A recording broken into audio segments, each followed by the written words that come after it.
नमस्कार students, SSC CGL tier 1 का exam आने वाला है और इस सेशन में हम बात करेंगे स्ट्रेटेजी पर कि किस तरह के क्वेश्चन को किस तरह से अटेम्प्ट करने की जरूरत है, क्या आपकी प्रैक्टिस होनी चाहिए, क्या आपकी अप्रोच होनी चाहिए, किस तरह के पर्टिकुलर क्वेश्चन को करते हुए।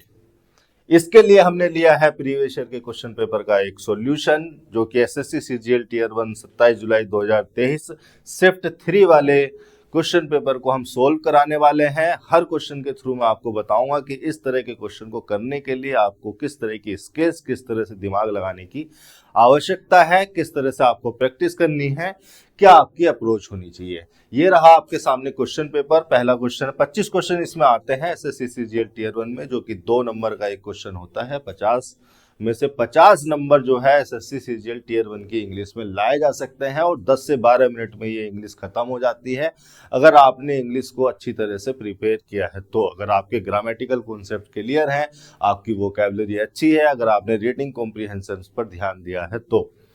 ये पहला क्वेश्चन है। पहले क्वेश्चन में आपसे पूछा गया है कि जो अंडरलाइन सेगमेंट है इसका सब्स्टिट्यूट आपको देखना है। अब देखिए, इतना बड़ा स्टेटमेंट दिया है, इतने बड़े स्टेटमेंट को पढ़ने से पहले एक बार ऑप्शंस पर नजर डाल लेते हैं। ऑप्शंस को पढ़ना इतने बड़े स्टेटमेंट को पढ़ने से ज्यादा आसान है।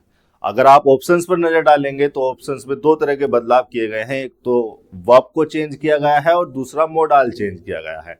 अब मोडाल, ज्यादातर मोडाल ऐसे होते हैं कि जो है एक सेंटेंस में एक से ज्यादा मोडाल फिट हो सकते हैं। यहाँ पर जो माइट लगाया गया है पहले और दूसरे ऑप्शन में, ये माइट लीस्ट पॉसिबिलिटी को रिफर करने के लिए होता है, या पास्ट के किसी पॉइंट पर अगर हमें कोई पॉसिबिलिटी बतानी है तो हम माइट का यूज कर लेते हैं। मे का यूज करते हैं हम प्रेजेंट के पॉइंट पर किसी पॉसिबिलिटी को रिफर करने के लिए। तो यहां पर माइट भी आ सकता है, मे भी आ सकता है, कोई दिक्कत नहीं है, कोई प्रॉब्लम नहीं है। दूसरा जो चेंज किया गया है ऑप्शन में, इन चारों ऑप्शन में वर्ब को चेंज किया गया है। यानी कि इस क्वेश्चन का जो सॉल्यूशन निकल के आएगा, जो आप एक ऑप्शन टिक करोगे वो टिक करोगे इस वर्ब के बेटर सब्स्टिट्यूट के आधार पर। तो एक तरीके से आपसे सिनोनियम ही पूछा गया है, सिमिलर वर्ड्स ही पूछा गया है। ट्रांसफॉर्म का क्या होना है, ट्रांसफॉर्म। अब देखिए, इस स्टेटमेंट को पढ़ने की जरूरत ही नहीं पड़ी अगर आपने ऑप्शंस पर पहले ही नजर डाल ली तो। अगर कोई छोटा स्टेटमेंट होता तो चलो पढ़ के देख लेते, इतने बड़े स्टेटमेंट को पढ़ने से पहले आप एक बार इस तरह के क्वेश्चंस में ऑप्शंस पर नजर डाल लें। कुल मिलाकर ये क्वेश्चन इस तरह से डिजाइन किया गया है जैसे सेंटेंस इंप्रूवमेंट हो, लेकिन पूछा आपसे सिनोनियम ही गया है। ट्रांसफॉर्म का कौन सा सिनोनियम, इन चारों वर्ड में से कौन सा सिनोनियम ट्रांसफॉर्म का हो सकता है। ट्रांसफॉर्म का मतलब क्या होता है, ट्रांसफॉर्म वर्ब है और इस वर्ब का मतलब होता है to change the form, appearance और कैरेक्टर ऑफ समवन और something. To change form, appearance और कैरेक्टर ऑफ समवन और समथिंग तो कौन सा वर्ड इसका सिमिलर मीनिंग को कन्वे करने वाला है, सिनोनिम हो सकता है। प्लेस का मतलब होता है टू पुट समथिंग और समवन एट ए पोजीशन। अगर आपने किसी चीज को एक पोजीशन पर रख दिया तो आपने उसको प्लेस कर दिया। प्लेस जब वर्ब होती है, ईडी लगाया ना, तो वर्ब की तरह इस्तेमाल किया गया है। तो to put something at a position, किसी भी ज्योग्राफिकल पोजीशन पे, या मेटाफोरिकल सेंस में भी इसको लिया जा सकता है। इवॉल्व का मतलब होता है टू ग्रेजुअली डेवलप।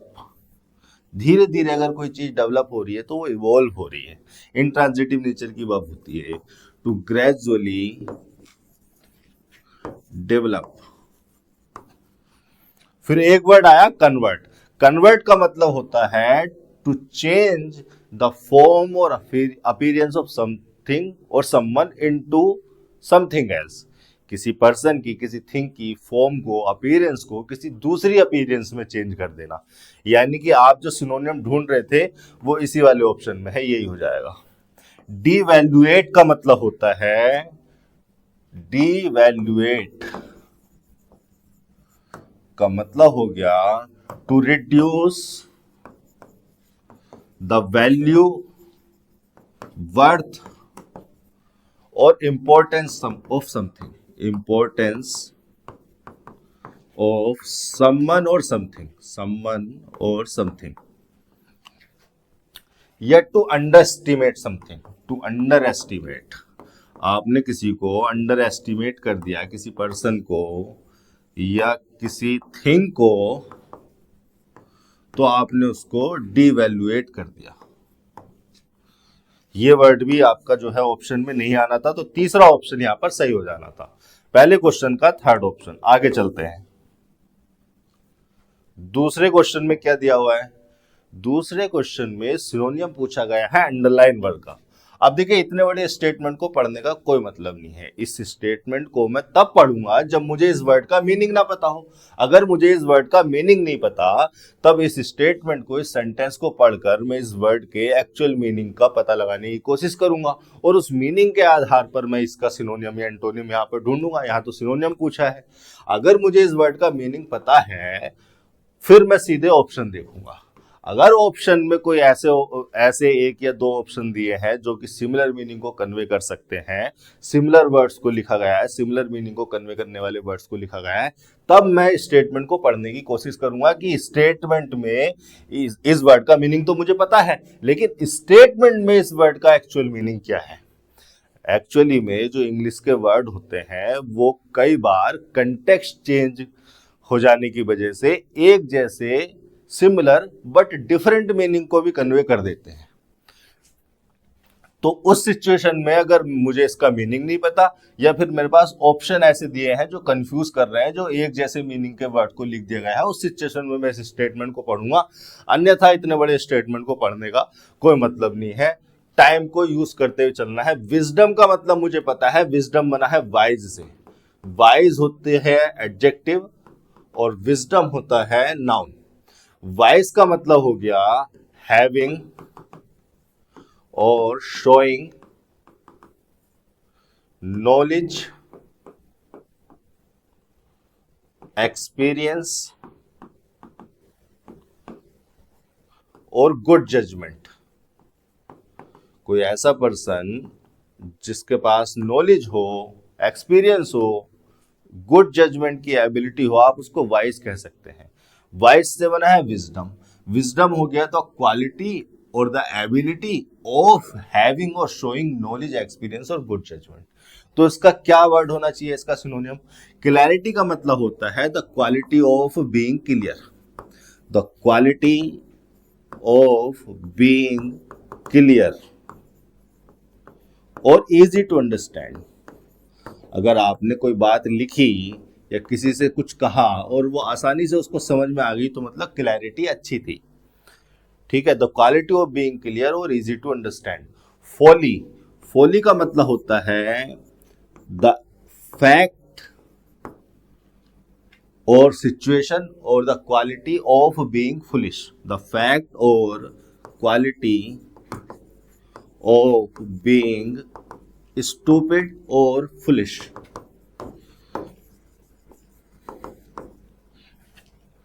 ऐसी क्वालिटी को जिसमें कोई स्टूपिड हो, फुलिश हो, हम फोली कह देते हैं।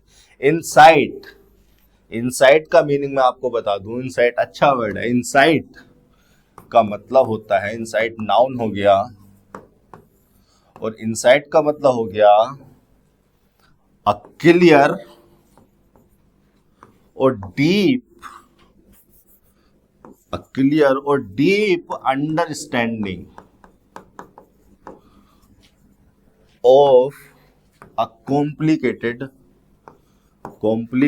situation or problem, complicated situation or problem।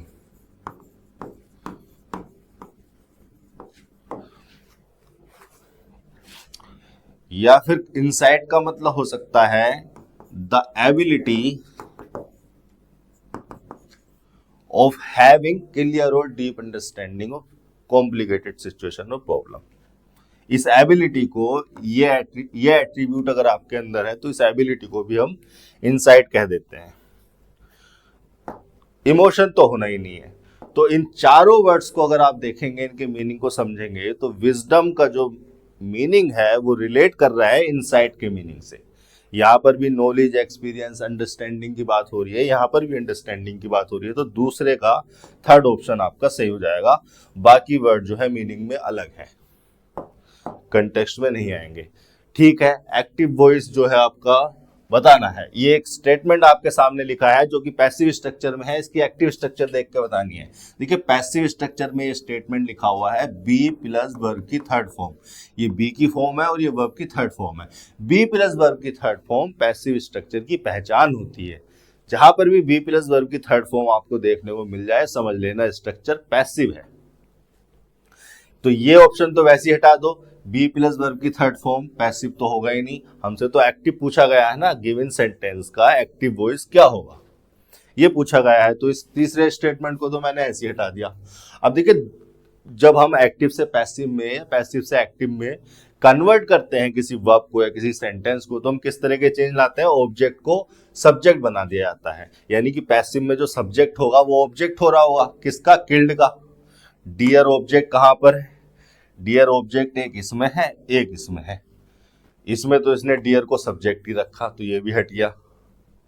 ये वाला ऑप्शन सही हो जाएगा क्योंकि यहाँ पर इसने वर्ब की स्टेट चेंज कर दी। जब हम एक्टिव से पैसिव में या पैसिव से एक्टिव में कन्वर्ट करते हैं तो हम ये ध्यान रखते हैं कि जो वर्ब है हमारी उसका टेंस चेंज ना हो, उसकी स्टेट चेंज ना हो और सेंटेंस का मीनिंग भी सेम रहे। हमारा हो गया थर्ड का फोर्थ ऑप्शन। अगर स्टेट चेंज कर दी, अगर यहाँ पर इस दूसरे ऑप्शन में स्टेट चेंज कर दी तो मीनिंग चेंज हो गया ना, सेंटेंस का मीनिंग तो सेम ही रखना होता है। क्या करना है, ब्लैंक को फिल करना है। शी हमारा सब्जेक्ट हो गया, कुड मोडाल लगा हुआ है, इजिली एडवर्ब लगा हुआ है इस मेन वर्ब के मैनर को बताने के लिए, और मेन वर्ब हमारी ट्रांजिटिव नेचर की है, उसके बाद आएगा उसका ऑब्जेक्ट। ये जो लिखा हुआ है ये ईट ट्रांजिटिव वर्ब का ऑब्जेक्ट लिखा हुआ है, जिसमें बिरयानी हमारी नाउन है और इससे पहले लिखा होना चाहिए कोई एडजेक्टिव, जो कि हमें इन चारों ऑप्शन में से कोई एक छाट के लिखना है। दा लगा हुआ है एक आर्टिकल बिरयानी को डेफिनेट बताने के लिए, बाय प्रीपोजिशन, और बाय प्रीपोजिशन लगाया जाता है डूअर को रिफर करने के लिए। यहाँ पर हर सेल्फ डूअर हो गया, ये जो ईट वाला काम हुआ। कौन सा वाला वर्ड आना है, देखिए हॉल, HAUL, इसके बारे में बता दूं ये एक वर्ब है, ये तो वैसे ही नहीं आएगी यहाँ पर। इसका मतलब होता है टू पुल समथिंग हैवी, किसी हैवी चीज को पुल करने का मतलब होता है हॉल करना। ये जो वर्ड है हॉल, WHOLE, ये बहुत इंपॉर्टेंट वर्ड है। ये ऐसा वर्ड है जो एडजेक्टिव भी हो सकता है, एडवर्ब भी हो सकता है और नाउन भी हो सकता है। जब ये एडजेक्टिव होता है तो इसका मतलब होता है कंप्लीट या नॉट डिवाइडेड, अनडिवाइडेड। कोई चीज अगर कंप्लीट अपनी फॉर्म में है तो आप उसको होल कह सकते हो। अगर वो डिवाइड करके अलग अलग रखी गई है तो आप उसको होल नहीं कह सकते, आप उसको कहेंगे पार्ट में है, जो है डिवाइडेड है। जब ये एडवर्ब होता है तब इसका मतलब होता है कंप्लीटली। आपने कोई एक्शन, कोई एक्टिविटी एक ही बार में पूरी कर दी तो आपने उसको होल मैनर में कर दिया, होल वे में कर दिया। और वही एक्टिविटी अगर आपने टुकड़ों में की, थोड़ी अभी कर दी थोड़ी बाद में, तो आपने उसको पार्ट्स में किया। कंप्लीट होल जब नाउन होता है तो भी वो कंप्लीटनेस को ही रिफर करता है, कंप्लीटनेस को ही रिफर करता है। तो यहाँ पर मीनिंग के हिसाब से, कंटेक्स्ट के हिसाब से आ जाना चाहिए था होल, क्योंकि बाकी के जो वर्ड है HALL, ये तो आपके सबके घर में होता है। बड़े से रूम को हॉल कह देते हैं, इसको बड़े से रूम को हॉल कह देते हैं। HOLE का मतलब होता है वो छेद, जहां पर कहीं पे भी कुछ हो जाए उसको छेद को हॉल कह देते हैं। लकड़ी में हो सकता है, दीवार में हो सकता है, यहाँ पर मैंने जमीन में दिखा दिया। आगे के क्वेश्चन देख लेते हैं। पांचवें में क्या है, वन वर्ड सब्स्टिट्यूट बताना है। A place where airplanes are kept for maintenance, hangar, HANGAR, ये वाला ऑप्शन होता है। ठीक है, GER जो है वो पहले ऑप्शन में दिया है। इस हैंगर का मतलब मैं आपको बता देता हूं, कपड़े टांगने वाला जो सबके घर में होता है, इसको हैंगर बोल देते हैं।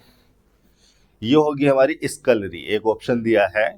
दूसरा ऑप्शन स्कलरी, स्कलरी वो छोटी सी किचन होती है जिसको घर के पिछवाड़े में बना दिया जाता है, जहां पर हम बर्तनों को साफ कर सके।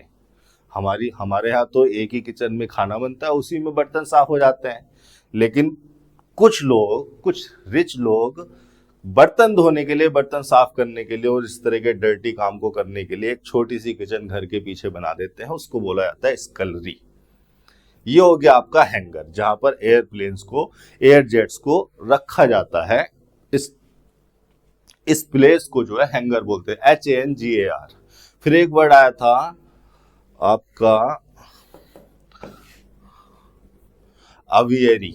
अवियरी वो प्लेस हो गया, वो बंद प्लेस जिसको आप बना देते हैं बर्ड्स को रखने के लिए। A place where birds are kept. A place where birds are kept. पक्षियों को रखने के लिए आपने प्लेस बना दिया इस तरह से जाल, इसको बोलते हैं अवियरी। तो आपका थर्ड ऑप्शन हो जाना चाहिए था उसमें HANGAR। आगे चल लेते हैं। छठा क्वेश्चन है, ग्रामेटिकल एरर ढूंढनी है इस सेंटेंस में, ठीक है। सिंटैक्टिकली एनालाइज करेंगे, इसी तरह से आपको प्रैक्टिस करनी है। इस तरह के अप्रोच के साथ अगर आपने 200-400 सेंटेंस लगा लिए, आपके ग्रामर के कॉन्सेप्ट्स खत्म मतलब कंप्लीट। इट हो गया हमारा सब्जेक्ट, कैन हो गया हमारा मोडाल जो कि हेल्पिंग वर्ब है, ऑक्सिलरी वर्ब है।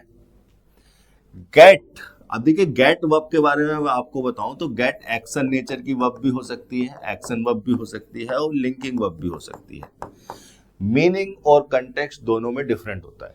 जब गेट एक्शन वर्ब होती है तो इसका मतलब होता है कुछ अटेन करने का, कुछ एफर्ट लगाकर कुछ पा लेना। जैसे मैं लिखूं यहां पर एग्जाम्पल के तौर पर, सी गॉट गुड मार्क्स, या मैं लिख दूं यहां पर सी गॉट अ गिफ्ट। तो यहां पर गॉट को मैंने एक्शन नेचर की वर्ब की तरह यूज किया है और यहाँ पे ट्रांजिटिव वर्ब है और उसके बाद लिखा हुआ है इसका ऑब्जेक्ट जो कि एक नाउन है या नाउन फ्रेज है। लेकिन अगर आप यहाँ पर गेट के बाद देखेंगे तो एक्सट्रीम एक एडजेक्टिव लिखा हुआ है, कोल्ड भी एक एडजेक्टिव है। इट मींस गेट को हमने एक्शन वर्ब की तरह यूज नहीं किया, हमने गेट को लिंकिंग वर्ब की तरह यूज किया है। और लिंकिंग वर्ब लगाई जाती है अपने कॉम्प्लीमेंट को लिंक करने के लिए, किससे? सब्जेक्ट से। ये जो सब्जेक्ट है इसी के बारे में कोई इंफॉर्मेशन यहाँ पर लिखी होती है, उस इंफॉर्मेशन को हम कॉम्प्लीमेंट कहते हैं और लिंकिंग वर्ब लिंक करने के लिए लगाई जाती है। ये जो कॉम्प्लीमेंट है नाउन प्रोनाउन हो सकते हैं, एडजेक्टिव भी हो सकते हैं। आपके सेंटेंस में एडजेक्टिव लिखे गए हैं। अब समस्या जो है आपके सामने, इसी पार्ट में प्रॉब्लम है, इसी पार्ट में एरर है, यही हो जाएगा। अब समस्या क्या है और किस तरह से इसको इंप्रूव करना है, ये है कॉन्सेप्ट। ये ग्रामेटिकल कॉन्सेप्ट की बात है, ग्रामेटिकल अंडरस्टैंडिंग की बात है। देखिए प्रॉब्लम तो सबसे पहले ये है कि दो एडजेक्टिव एक के बाद एक सीक्वेंस में लगा दिए गए हैं। इस तरह से एडजेक्टिव को इस्तेमाल तो किया जा सकता है, लेकिन तब जब वो किसी नाउन के लिए इस्तेमाल हो रहे हो, वो भी एट्रीब्यूटिवली। यहां पर कोई नाउन लिखा होता, आप इसके लिए दो एडजेक्टिव लगा सकते थे कि साहब कोल्ड भी इसके लिए आ गया, एक्सट्रीम भी इसके लिए आ गया। लेकिन आप यहां पर देखेंगे कोई नाउन नहीं लिखा गया है। इट मींस हमने दोनों एडजेक्टिव को प्रेडिकेटिवली यूज किया है। हम प्रेडिकेट का हिस्सा इनको बना रहे हैं, ये किसी का एट्रीब्यूट नहीं बता रहे हैं। आगे तो एक प्रीपोजिशन लिखा है ड्यूरिंग और उसके बाद उसका ऑब्जेक्ट, सेंटेंस खत्म। अगर हमने किसी लिंकिंग वर्ब के बाद दो एडजेक्टिव को प्रेडिकेटिवली यूज कर लिया है तो वो गलत हो जाएंगे, इस तरह से सीक्वेंस में नहीं आ सकते। अब इसको इंप्रूव करने के लिए हमारे पास दो तरीके हैं। पहला तरीका तो ये है कि हम एक्सट्रीम को और कोल्ड को एंड कंजंक्शन से जोड़ दें और यूं कह दें कि लिंकिंग वर्ब का एडजेक्टिव या लिंकिंग वर्ब का कॉम्प्लीमेंट, ये दोनों एडजेक्टिव है एंड कंजंक्शन से जुड़े हुए, तब ये ठीक हो जाएगा। पहला तरीका। दूसरा तरीका है कि हम इस एक्सट्रीम को, जो कि एक एडजेक्टिव है, एडवर्ब बना दें, एक्सट्रीमली कर दें, एक्सट्रीमली कर दें और कोल्ड के लिए कह दें कि ये एक्सट्रीमली एडवर्ब ऑफ डिग्री हो गया इस कोल्ड एडजेक्टिव के लिए। ये हमारा दूसरा तरीका है। अब देखिए सेंटेंस तो, ये क्वेश्चन तो आपका हो गया, आपने फोर्थ ऑप्शन को टिक कर दिया, आगे बढ़ गए। लेकिन अगर यही कॉन्सेप्ट, और इस कॉन्सेप्ट पे बहुत क्वेश्चन आते हैं, अगर यही कॉन्सेप्ट सेंटेंस इंप्रूवमेंट में, क्लोज टेस्ट में या फिल इन द ब्लैंक्स में आपके सामने आ जाए तो आप क्या करेंगे? आपको इनमें से कौन सा वाला चूज करना है? देखिए, सिंटेक्स के आधार पर, स्ट्रक्चर के आधार पर तो ये भी सही हो गया और ये भी सही हो गया। पहले ऑप्शन में, पहले मेथड में या पहले इंप्रूवमेंट में आपने कह दिया कि लिंकिंग वर्ब का कॉम्प्लीमेंट दो एडजेक्टिव है, दोनों को हमने एंड कंजंक्शन से जोड़ दिया। बिल्कुल सही कहा आपने, स्ट्रक्चर तो सही हो गई लेकिन मीनिंग बहुत अपसर्ड हो गया। वो इसलिए क्योंकि ये जो इट यूज किया है आपने, वेदर के लिए यूज किया है। वेदर के लिए आपने कॉम्प्लीमेंट लिखा है एक्सट्रीम। अब एक्सट्रीम जो एडजेक्टिव है वेदर के लिए जब कॉम्प्लीमेंट आप बना रहे हो तो ये एक इनसफिशिएंट मीनिंग के साथ है। एक्सट्रीम ये तो बता ही नहीं रहा कि वेदर किस प्रॉपर्टी में एक्सट्रीम हो गया।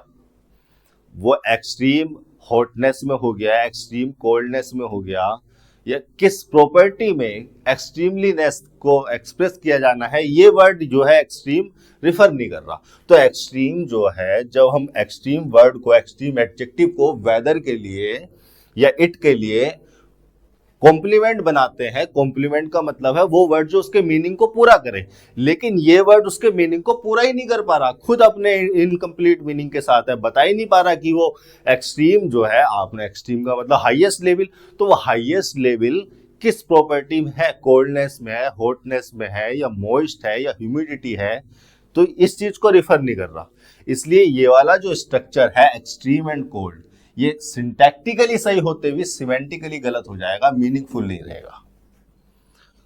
सही ऑप्शन होएगा आपका ये दूसरा, जहां पर आप एक्सट्रीम एडजेक्टिव को एडवर्ब डिग्री बना देते हैं एक्सट्रीमली।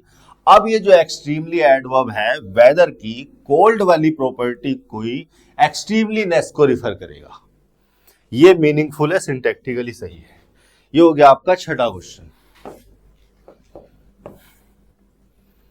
सातवें और बात कर लेते हैं। क्या कहा है? इनकरेक्टली स्पेल्ड वर्ड बताना। डर्थ, डर्थ का मतलब होता है the lack of something, the lack of something, किसी चीज की कमी को हम डर्थ बोल देते हैं, या हम डर्थ को कह सकते हैं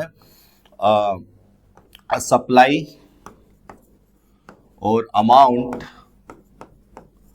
that is not large enough, एक ऐसी अमाउंट जो कि लार्ज इनफ नहीं है, सफिशिएंट नहीं है, उतनी बड़ी नहीं है, उतनी ज्यादा नहीं है जितनी हम सफिशिएंट कंसीडर कर सकते थे, उस अमाउंट को डर्थ बोला जा सकता है। एक्सेप्टेबल की स्पेलिंग गलत है, यहाँ पर आई नहीं ए होना चाहिए, ACCEPTABLE, करप्ट से ही लिखा है। बेयरली एक एडवर्ब डिग्री है, बेयरली एक एडवर्ब ऑफ डिग्री है, और इसका मतलब होता है ऑलमोस्ट नॉट,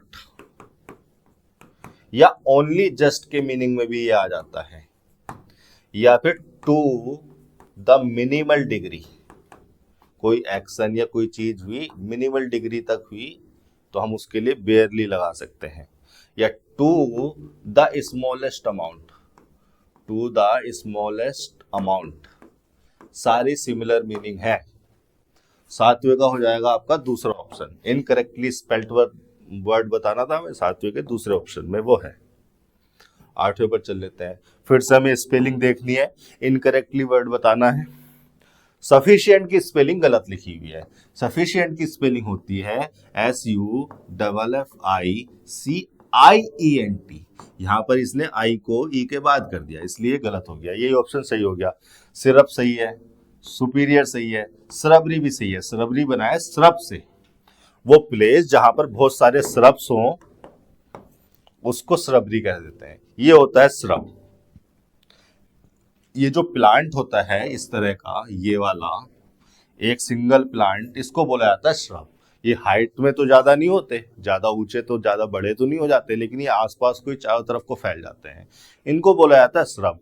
वो प्लेस जहां पर ये बहुत सारे श्रब हो, लगाए गए हो डेकोरेशन के लिए, किसी पर्पस के लिए, उसको कह देते हैं श्रबरी। आगे चल लेते हैं।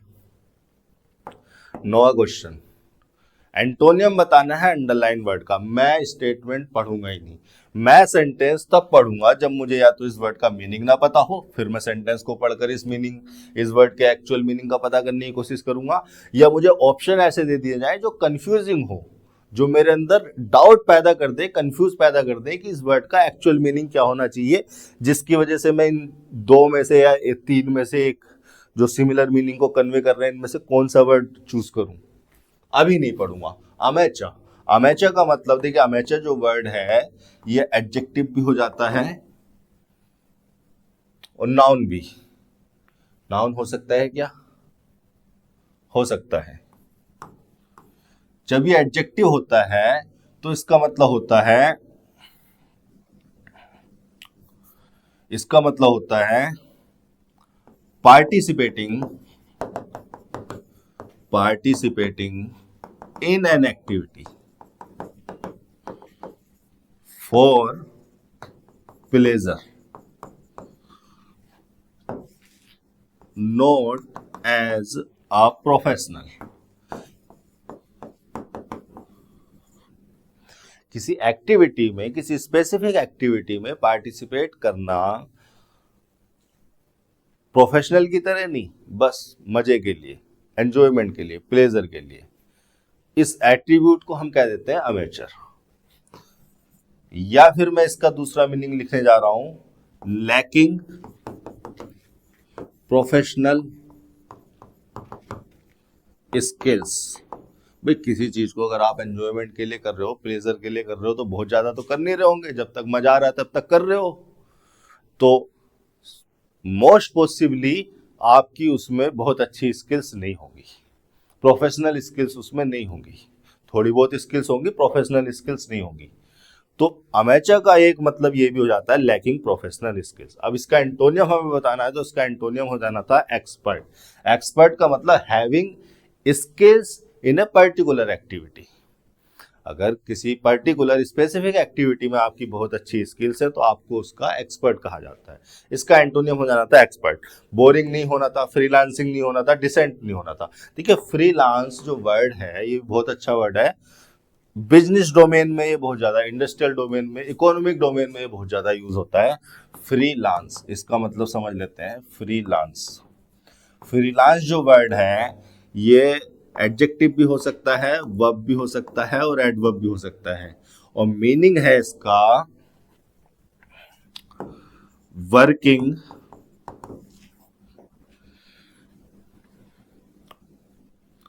या doing particular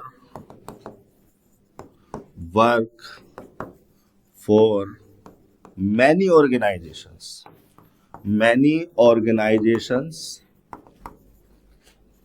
rather than working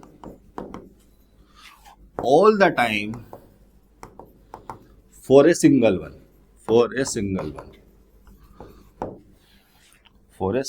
one।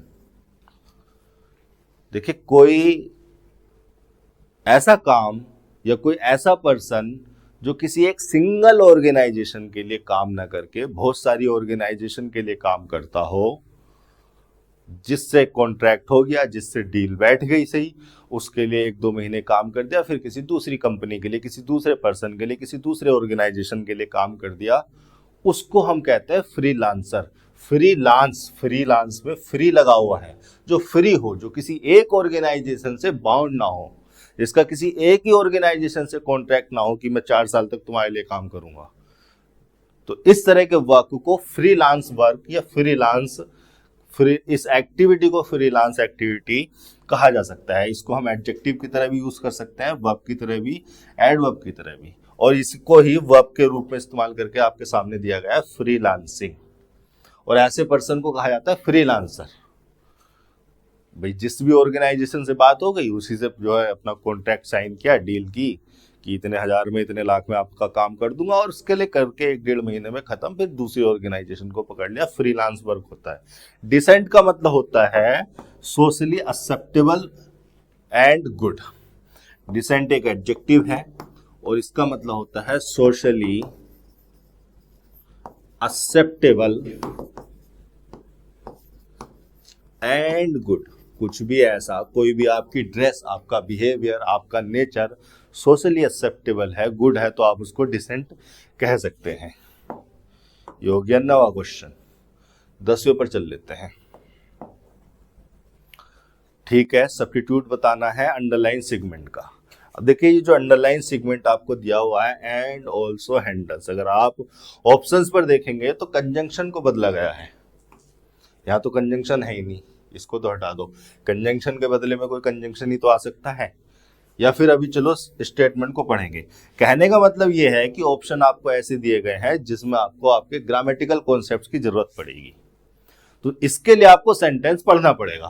भाई कौन सा कंजंक्शन लगाना है, ये डिपेंड करता है कि किस क्लोज को, किस इंफॉर्मेशन को किस क्लोज से, किस इंफॉर्मेशन से जोड़ रहे हैं, किस मीनिंग की, किस नेचर की आपकी क्लोज या इंफॉर्मेशन है। इस पर डिपेंड करता है कि कौन सा कंजंक्शन लगाया जाना है। एंड आना है, यट आना है, बट आना है, या क्या आना है।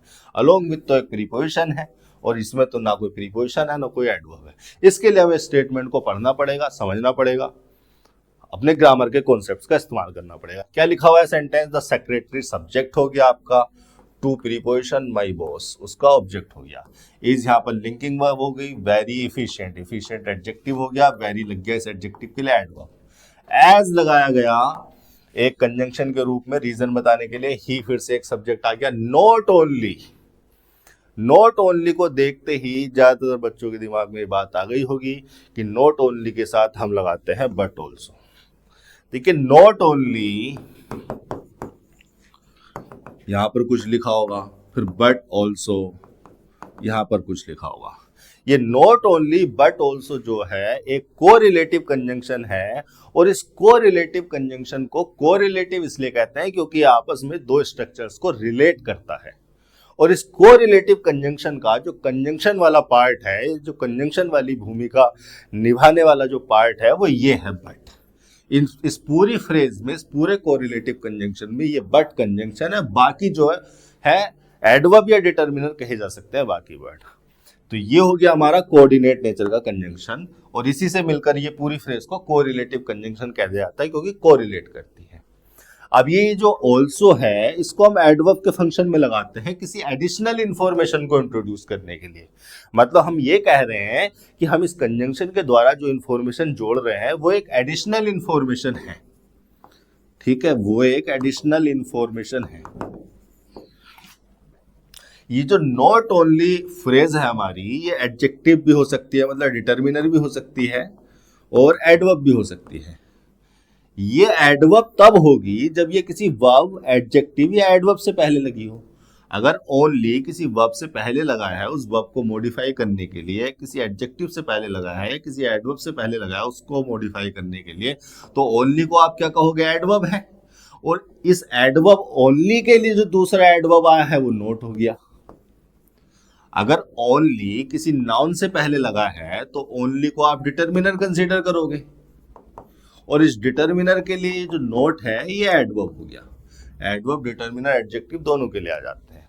तो इस तरह से कहने का मतलब ये है कि not only but also correlative conjunction में बट हमारा कंजंक्शन हो गया, ऑल्सो हमारा एडवर्ब हो गया किसी एडिशनल इंफॉर्मेशन को इंट्रोड्यूस करने के लिए, और नॉट ओनली फंक्शन के आधार पर एडजेक्टिव डिटर्मिनर भी हो सकता है, एडवर्ब भी हो सकता है। एडजेक्टिव डिटर्मिनर एक जैसे फंक्शन में होते हैं, इसलिए मोसेरे मोसेरे भाई कह दिए जा सकते हैं।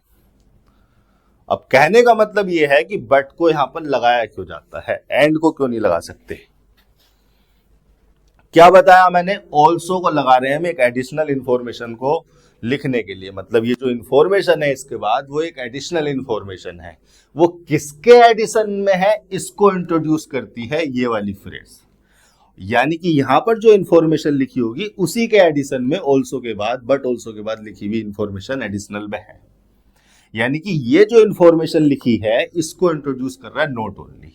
अब इस इंफॉर्मेशन को, चाहे वो वर्ब हो, चाहे वो एडजेक्टिव हो, एडवर्ब हो, या कोई नाउन हो, इस इंफॉर्मेशन को एम्फेसाइज करने के लिए हमने ओनली को लगाया है। ओनली एक ऐसा वर्ड है जो चाहे डिटर्मिनर के फंक्शन में हो, चाहे एडवर्ब के फंक्शन में हो, एम्फेसाइज करता है, जोर डालता है। केवल ये, केवल ही तो हिंदी वाले जो हमारे मास्टर है वो केवल ही तो बोलते हैं, तो ये एम्फेसाइज करता है कि सिर्फ इसकी बात हो रही है। और कुछ नहीं। यानी कि ओनली को आप डिटर्मिनर की तरह लगा दो या एडवर्ब की तरह लगा दो, जिस इंफॉर्मेशन से पहले लगाओगे उसको वो एम्फेसाइज करने के लिए लगाया गया है, जोर डालने के लिए लगाया गया है, और उस जोर को, उस एम्फेसिस को हम कर रहे हैं निगेट नोट लगाकर। अगर हमने किसी इंफॉर्मेशन से पहले नोट ओनली लगा दिया तो इसका मतलब ये है कि हम उस इंफॉर्मेशन को जोर देते हुए, उस पर एम्फेसिस डालते हुए, उसको एम्फेसाइज करते हुए निगेट कर रहे हैं। मतलब हम ये कहना चाह रहे हैं कि सिर्फ यही नहीं है, और कुछ भी है एडिशन में, और उस और कुछ को एडिशनल इंफॉर्मेशन की तरह लिखने के लिए हम ऑल्सो लगा देते हैं। अब चूंकि हमने इसको यहाँ पर निगेट कर दिया और बाकी जो दूसरी चीज दे रहे हैं उसको, दूसरी इंफॉर्मेशन दे रहे हैं बट ऑल्सो के बाद उसको एडिशनल इंफॉर्मेशन की तरह दे रहे हैं, और चूंकि हमने इसको यहाँ पर निगेट कर दिया था इस इंफॉर्मेशन को, तो यहाँ पर जो इंफॉर्मेशन दी जाती है वो कॉन्ट्रास्ट नेचर की दी जाती है। कॉन्ट्रास्ट नेचर की मतलब या तो डिफरेंट हो इससे, पहले दी गई इंफॉर्मेशन से मीनिंग में, या फिर अपोजिट हो। डिफरेंट या अपोजिट नेचर की इंफॉर्मेशन यहां पर इस कंजंक्शन के बाद दी जाती है, और उस कॉन्ट्रास्ट को रिफर करने के लिए ही हमें बट कंजंक्शन का इस्तेमाल करना होता है। इसलिए हम यहां पर एंड नहीं लगा सकते। अगर आप सेंटेंस को देखोगे तो यहां पर वो यही कह रहा है, as he not only gives him the required information but also handles correspondence independently, कि वो केवल यही नहीं करता, ये काम नहीं करता, ये भी करता है। तो उस ये भी को, इस एडिशनल इंफॉर्मेशन को इंट्रोड्यूस करने के लिए, कॉन्ट्रास्ट नेचर की इंफॉर्मेशन को इंट्रोड्यूस करने के लिए, लिखने के लिए हमें यहां पर बट लगाना होता है। अब देखिए जो यट है, यट भी एक ऐसा कंजंक्शन है जो कोऑर्डिनेट नेचर का हो सकता है, और ये भी एक एडिशनल इंफॉर्मेशन, कॉन्ट्रास्ट नेचर की इंफॉर्मेशन को लिखने के लिए इस्तेमाल किया जा सकता है। ऑल्सो आ गया एडिशनल इंफॉर्मेशन को इंट्रोड्यूस करने के लिए, लेकिन येट ऑल्सो कॉन्ट्रास्ट इंफॉर्मेशन को इंट्रोड्यूस करने के साथ साथ एक सरप्राइजिंग एलिमेंट को भी जोड़ देता है, एक सरप्राइजिंग सेंस को भी जोड़ देता है, जो कि यहां पर नहीं आ रहा। और दूसरी चीज ये है कि नॉट ओनली के साथ येट ऑल्सो का यूज बहुत ज्यादा स्टैंडर्ड नहीं है। यूज आप कर सकते हैं, ग्रामेटिकली जस्टिफाइबल है, बट बहुत कॉमन यूज नहीं है, बहुत रेयर है, स्टैंडर्ड टर्म नहीं है। नॉट ओनली के साथ येट ऑल्सो को लगाना, नॉट ओनली के साथ बट ऑल्सो का कॉम्बिनेशन सही है। यहां पर तीसरा ऑप्शन क्यों गलत हो गया? तीसरे ऑप्शन में आपने प्रीपोजिशन लगा दी, प्रीपोजिशन अलोंग विद, उसके बाद लिखा हुआ है उसका ऑब्जेक्ट। अलोंग विद तो खुद एक एडिशनल इंफॉर्मेशन को लिखने के लिए लगाई जाती है, आपने ऑल्सो भी लगा दिया एडिशनल इंफॉर्मेशन को लिखने के लिए। और पहली बात तो प्रीपोजिशन की आवश्यकता ही नहीं थी। अगर आप दो क्लोजेस को जोड़ रहे हैं, दो क्लोजेस को नहीं, अगर दो वर्ब को अगर आप जोड़ रहे हैं, देखिए यहां पर बट ऑल्सो के बाद क्या लिखा है? हैंडल्स लिखा है। अगर आप अलोंग विद लगा देंगे तो ये अलोंग विद प्रीपोजिशन हो गया, और प्रीपोजिशन के बाद लिखा जाना चाहिए उसका ऑब्जेक्ट। ऑब्जेक्ट है हमारी वर्ब, तो वर्ब को ऑब्जेक्ट बनाने के लिए हमें उसको नाउन की फॉर्म में लाना पड़ेगा, जिरेंड बनाना पड़ेगा, यानी कि हमें हैंडलिंग करना पड़ेगा यहां पर। इसलिए ये तो वैसे स्ट्रक्चर वाइज ही गलत है, सिंटैक्स ही गलत है इसका। हम यहां पर दो वर्ब फ्रेजेस को जोड़ रहे हैं, गिव्स हिम को और हैंडल्स करस्पॉन्डेंस को। तो दो वर्ब फ्रेजेस को जोड़ने के लिए हमें कोऑर्डिनेट नेचर का कंजंक्शन चाहिए। कोऑर्डिनेट नेचर का कंजंक्शन वर्ड्स को भी जोड़ सकता है, फ्रेजेस को भी जोड़ सकता है, क्लोजेस को भी जोड़ सकता है। यहां पर नॉट ऑल्सो हैंडल्स, यहां भी आपने निगेट कर दिया नॉट ओनली लगा के, यहां भी आप निगेट कर रहे हैं, और जोड़ने के लिए कुछ है नहीं, ना प्रीपोजिशन है, कंजंक्शन भी नहीं है, तो ये वाली स्ट्रक्चर भी गलत हो गई। 10वें का हो जाएगा दूसरा ऑप्शन। 11वें पे बात कर लेते हैं। ठीक है, सेंटेंस अरेंजमेंट आपको दिए हैं। देखिए सेंटेंस अरेंजमेंट रीडिंग कॉम्प्रिहेंशन का ही पार्ट होते हैं। मैं स्टूडेंट्स को फिर से याद दिलाना चाहूंगा कि वो अपने रीडिंग कॉम्प्रिहेंशन की स्किल्स को इम्प्रूव करने के लिए रोजाना बुक्स को, न्यूज़पेपर को, जो भी आपके पास हो, पढ़ने की आदत डालें। अगर आपकी पढ़ने की हैबिट नहीं है, अगर आपकी रीडिंग हैबिट अच्छी नहीं है, तो आपको क्लोज टेस्ट में, कॉम्प्रिहेंशन में और सेंटेंस अरेंजमेंट में प्रॉब्लम होगी। कोई ऐसा शॉर्टकट नहीं है, कोई ऐसा तरीका नहीं है जो आपको ये चीजें करवा दे रीडिंग स्किल्स को स्किप किए हुए। जब तक आप रीडिंग स्किल्स को इंप्रूव नहीं करेंगे तब तक ये नहीं होंगे। ठीक है, हमें बहुत सारे एक सेंटेंस अरेंजमेंट में हमें बहुत सारे हिंट दिए जाते हैं, उन हिंट को पकड़कर हम सेंटेंस अरेंजमेंट को सही कर सकते हैं। लेकिन वो हिंट भी आप तभी पकड़ पाओगे जब आपकी जो है रीडिंग स्किल्स अच्छी हो। देख लेते हैं क्या हिंट है, क्या दिया हुआ है। My grandmother always went to school with me because the school was attached to the temple. देखिए ये जो पहला स्टेटमेंट आपको दिया गया है ये एक इंट्रोड्यूसिंग स्टेटमेंट मीनिंग में लग रहा है, इसमें एक सिनेरियो को, एक सिचुएशन को इंट्रोड्यूस किया गया है, ये पहला स्टेटमेंट हो सकता है। और अगर आप ऑप्शन से देखेंगे तो ऑप्शन में सभी में ए है, तो ये हमारा पहला स्टेटमेंट हो गया ए। व्हेन वी बोथ फिनिश्ड, देखिए यहां पर फिनिश करने की बात की जा रही है, और फिनिश करने की बात की जा रही होगी किसी एक्टिविटीज को, कुछ एक्टिविटीज की होंगी, उन एक्टिविटीज को फिनिश करने की बात की जा रही होगी। तो पहले वो एक्टिविटीज का जिक्र होगा, पहले वो एक्टिविटीज की जाएंगी, उसके बाद वो फिनिश करने वाली बात आएगी। मतलब ये वाला स्टेटमेंट एक ऐसा स्टेटमेंट नहीं है जो ए के बाद आ जाए, सीधा ए के बाद बी नहीं आ सकता है। यानी कि ए के बाद बी वाले इस वाले ऑप्शन को तो हटा दो, पहले उन एक्टिविटीज का जिक्र होगा, उन एक्टिविटीज को करने की बात होगी, फिर ये फिनिश करने वाला स्टेटमेंट आएगा। अगला स्टेटमेंट पढ़ लिया। While the children sat in rows on either side of the veranda, singing the alphabet or prayer in chorus, my grandmother sat inside reading the scriptures. इस स्टेटमेंट को पढ़ के मुझे कोई लिंक, कोई क्लू, कोई हिंट नहीं मिला, कोई बात नहीं, अगले स्टेटमेंट पे चलो। The priest taught us the alphabet and the morning prayer. देखिए जिन अल्फाबेट की और जिन मॉर्निंग प्रेयर की बात की गई है इस तीसरे स्टेटमेंट में, सी में, उसको पहले इंट्रोड्यूस किया गया है डी में। तो जहां पर इंट्रोड्यूस किया गया है पहले वो स्टेटमेंट आएगा, यानी कि पहले डी आएगा, और उसके बाद इस अल्फाबेट और मॉर्निंग प्रेयर का क्या यूज था, क्या हम इसके साथ करते थे, वो स्टेटमेंट डी के बाद आएगा, यानी कि सी डी के बाद आना है। तो आपका ए से शुरू होना है और डी सी रहना है, और ये सारी एक्टिविटीज को फिनिश करने की बात की गई है बी में, यानी कि डी सी के बाद ही बी होना है। ये हो गया आपका तीसरा ऑप्शन। काफी सारे हिंट मिलते हैं, एक आपको डीसी का हिंट मिला, एक हिंट आपको मिला कि बी से खत्म होना है। अब बी से खत्म होने वाला आपका एक ही ऑप्शन है, यानी कि इन दो स्टेटमेंट को पढ़ के ही आपका अरेंजमेंट हो जाता। फिर भी सभी स्टेटमेंट को पढ़ेंगे, ये हिंट ढूंढने की कोशिश करेंगे। आगे चल लेते हैं। सिनोनियम पूछा गया है इस अंडरलाइन वर्ड का, क्लाउड बस्ट। क्लाउड बस्ट के बारे में बता दूं कि क्लाउड बस्ट होता क्या है। ये है क्लाउड बस्ट, आपके सामने जो इमेज में लाने जा रहा हूं ये है क्लाउड बस्ट। क्लाउड बस्ट का सीधा मतलब है बादलों का फटना। जब बादल फट जाते हैं, ये क्लाउड बस्ट होता है, तो एक्सेसिव रेनफॉल, एक बहुत कम टाइम में बहुत ज्यादा बारिश होती है एक ही जगह पर कम समय में। जहां पर बादल फटे कम समय में एक ही जगह पर एक्सेसिव रेनफॉल को ही क्लाउड बस्ट कहा जाता है। और इस क्लाउड बस्ट का कॉन्सिक्वेंस ये होता है, क्योंकि एक ही जगह पर बहुत कम समय में बहुत ज्यादा बारिश हुई, तो पानी जो है उतनी स्पीड के साथ जमीन में अंदर तो जा नहीं पाएगा, तो पानी सरफेस पे फिल होने लगता है और बाढ़ आ जाती है।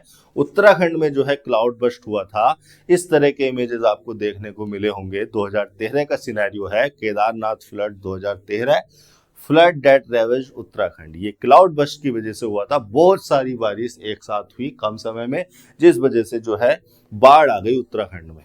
इस तरह की इमेजेस आपको देखने को मिली होगी। भगवान शिव की प्रतिमा जो है इतनी डूब गई थी पानी में। ये हमारा केदारनाथ टेम्पल है। इस तरह की जो है इमेजेस आपको ध्यान होंगी। फिर उसके बाद एक ऑप्शन है आपका, तो ये जो आपसे पूछा गया है क्लाउड बस्ट, इसका मतलब हो गया रेन स्टॉर्म। सैंड स्टॉर्म मतलब रेतीला तूफान।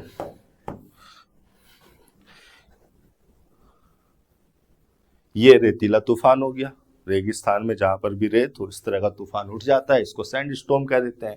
फिर एक वर्ड लिखा हुआ है आपके ऑप्शन में, फेमाइन। फेमाइन का मतलब होता है excessive wide spread scarcity of food. Hindi में इसको भूखमरी कह देते हैं, गांव में हमारे इसको भूखमरी कह देते हैं। ये ग्रेट फेमाइन ऑफ मद्रास का फोटो आपके सामने लगाया हुआ है, जो 1876 और 1878 के टाइम में आया था। लोग जो है खाने की कमी की वजह से इतने दुबले पतले होते चले गए और फिर वो मर गए। काफी लोग जो है इसमें मरे होंगे। इसके बाद एक इमेज आपको दिखाई गई है यहाँ पर, ये बंगाल फेमाइन है जो 1943 में आया था। फेमाइन में जो है प्यूपिल, इस लोग जो है इस तरह से थोड़े थोड़े भोजन के लिए भीड़ लगाने लगते हैं, लाइन लगाने लगते हैं, क्योंकि फूड होता नहीं है तो सरकार या स्टेट पर डिपेंड हो जाते हैं। ये फोटो तो अभी रिसेंट का है, गाजा इजराइल में जो वॉर हुई उसके हुई या हो रही है या चल रही है काफी सालों से, उसका ये फोटो है। गाजा के बच्चे जो है फेमाइन में हैं। इसके बाद जो है एक ऑप्शन आपको दिया गया है स्नोफॉल। स्नोफॉल के बारे में आपको पता है, बर्फ का नीचे गिरना आकाश से स्नोफॉल कहलाता है। ये स्नोफॉल का सिनेरियो है। तो आपका 12वें क्वेश्चन का फर्स्ट ऑप्शन हो जाना चाहिए था। क्लाउड स्टॉर्म का मतलब हो गया, क्लाउड बर्स्ट का मतलब हो गया रेन स्टॉर्म। ये क्या लिखा हुआ है, फिल इन द ब्लैंक हमें बताना है। Keats and Shelley were poets of the same period. Pupil of the same period को कहा जाता है कंटेम्परेरी। और एक ऑप्शन पहला दिया है कंटेम्परेरी। पूरा क्वेश्चन पढ़ लेते हैं। Keats and Shelley were poets of the same period, in other words they were contemporaries. Contemporary का मतलब हो गया pupil of the same period. Contemporary जो वर्ड है वो एडजेक्टिव भी हो जाता है और नाउन भी हो जाता है, और इसका मतलब है बिलोंगिंग, एग्जिस्टिंग और happening at the same period.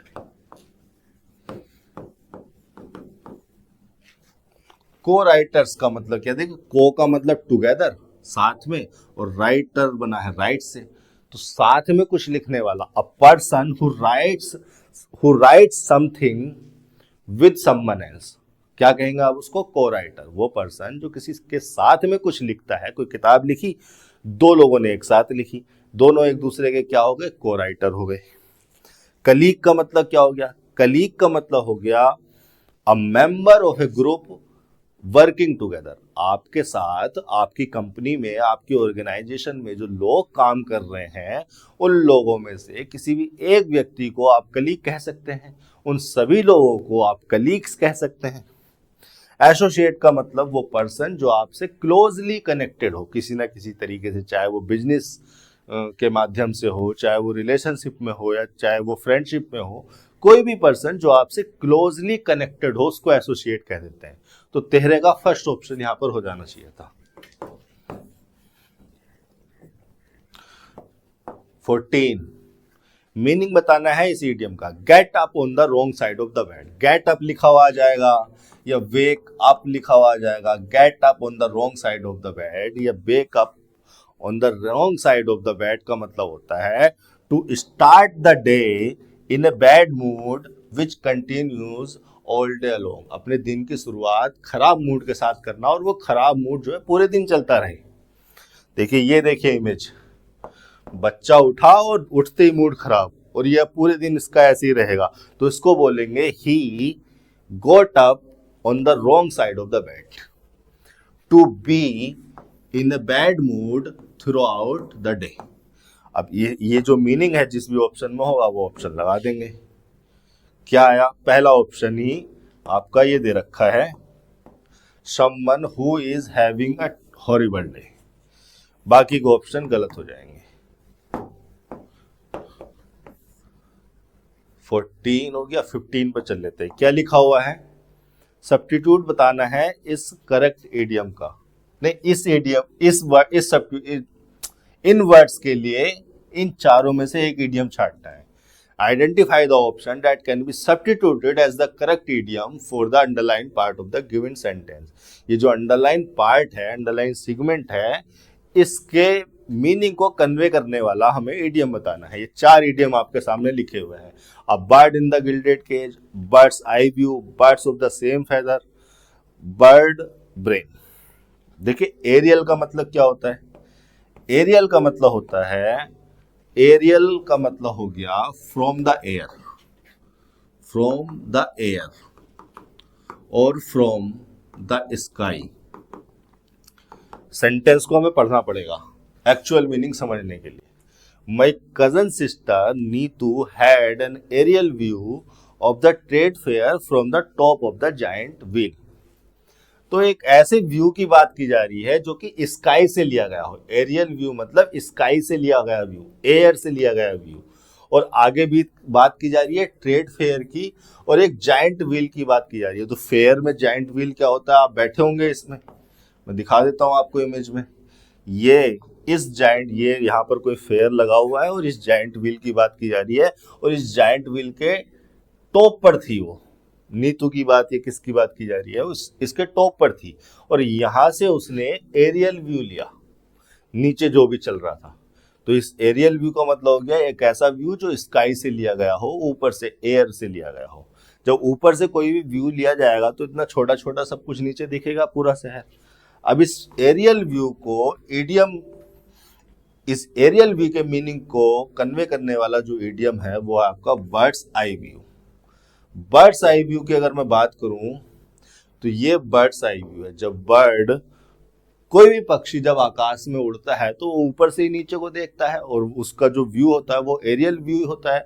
पूरा शहर उसको सब छोटा छोटा दिखता होगा अगर उसका इस तरह का विजन होगा तो एरियल व्यू का के मीनिंग को कन्वे करने वाला जो इडियम हो गया आपका बर्ड्स आई व्यू। बाकी जो 3 इडियम उसमें दिए हैं वो भी बहुत इंपॉर्टेंट है, किसी क्वेश्चन पेपर में वो भी आ सकते हैं। अब bird in the gilded cage, देखिए गिल्डेड केज, केज का मतलब आपको पता है पिंजरा। गिल्डेड का मतलब होता है, गिल्डेड एडजेक्टिव हो गया से, गिल्डेड का मतलब होता है कवर्ड विद गोल्ड लेयर। सोने की परत में, अगर ये मेरे पास पेन है, इस पेन पर मैं सोने की कवर चढ़वा दूं, सोने की परत चढ़वा दूं, तो मैं इसको कहूंगा गिल्डेड पेन। ये इमेज देखिए, इस तरह का सिनेरियो है। A bird in the gilded cage, a bird in the gilded cage, ये गिल्डेड केज है, एक ऐसा केज जो कि बहुत महंगा दिखाई देता है, इसमें एक बर्ड है। अब इसका मतलब क्या हो जाएगा, a bird in the gilded cage का मतलब हो जाएगा someone who lives in luxury, someone who lives in luxury but lacks freedom। भाई भले ही ये सोने के पिंजरे में है, लेकिन है तो पिंजरे में ही ना, है तो केज में ही, उड़ तो सकता नहीं है।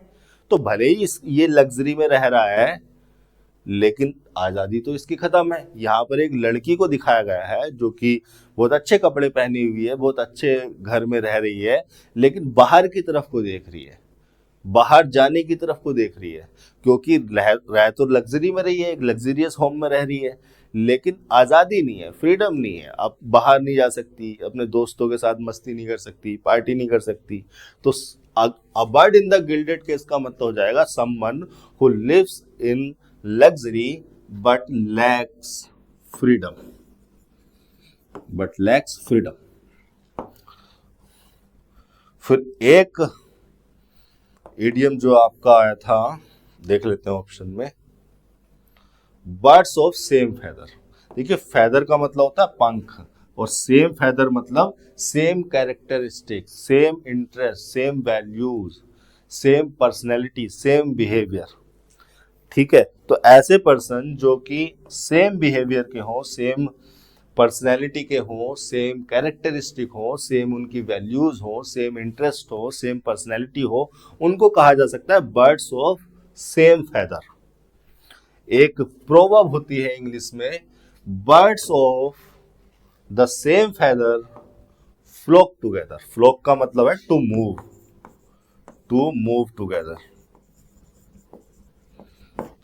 Birds of the same feather का मतलब हो जाएगा persons with similar values, interest, behaviour,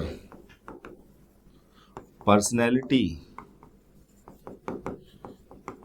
characteristics. ये आपने अपनी क्लास में भी देखा होगा, पढ़ने वाले बच्चे जो है एक साथ हो जाते हैं, और जो एडवेंचरस बच्चे होते हैं वो अपना एक साथ हो जाते हैं, अपना एक ग्रुप बना लेते हैं, क्योंकि birds of the same feather flock together. ये पूरी प्रोवर्ब याद कर लीजिए। इस प्रोवर्ब को इस तरह से भी लिख दिया जाता है, birds of a feather flock together, मतलब सेम को हटा दिया जाता, अ फेदर मतलब एक ही पंख के जो बर्ड्स हो, एक ही कैरेक्टरिस्टिक के जो लोग हों वो एक साथ जो है मूव करते हैं, एक साथ आएंगे जाएंगे, एक साथ रहेंगे।